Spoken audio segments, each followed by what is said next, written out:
Hi! Lazy టైమ్‌లో ఈజీగా అయిపోయేదంటే ఉప్మాయే కదా! కానీ ఎప్పుడూ ఒకే రకం ఉప్మా చేస్తే మనకి ఈజీ ఏమో కానీ తినేవాళ్ళకి ఈజీ కాదు కదా! నా ఉప్మా లిస్ట్‌లో సుజి రవ్వ, గోధుమ రవ్వ, బర్సీ రవ్వ, బియ్యం రవ్వ అన్నీ అయిపోయాయి. ఇప్పుడు సేమియా వంతు.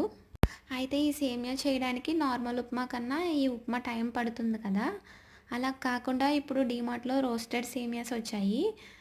నేను నీలాన్స్ వాళ్ళది రోస్టెడ్ సేమియా తీసుకున్నాను. ప్యాకెట్ వచ్చి 40 రూపీస్ పడింది. చాలా ఈజీగా అయిపోయింది. ఎందుకంటే ఇది రోస్ట్ చేసే పని లేదు కదా!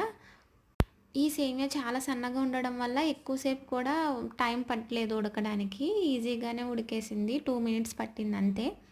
కాకపోతే ఇది ఉప్మా కన్నా సేమియా పాయసానికైతే చాలా బావుంటుంది. ఉప్మాకు కూడా చాలా టేస్ట్‌గా ఉంది గానీ పొడి పొడిగా అయితే రాలేదు. పొడి పొడిగా తినే వాళ్ళకైతే ఇదంతా నచ్చకపోవచ్చు. కానీ టేస్ట్ వైస్ అయితే చాలా బావుంది.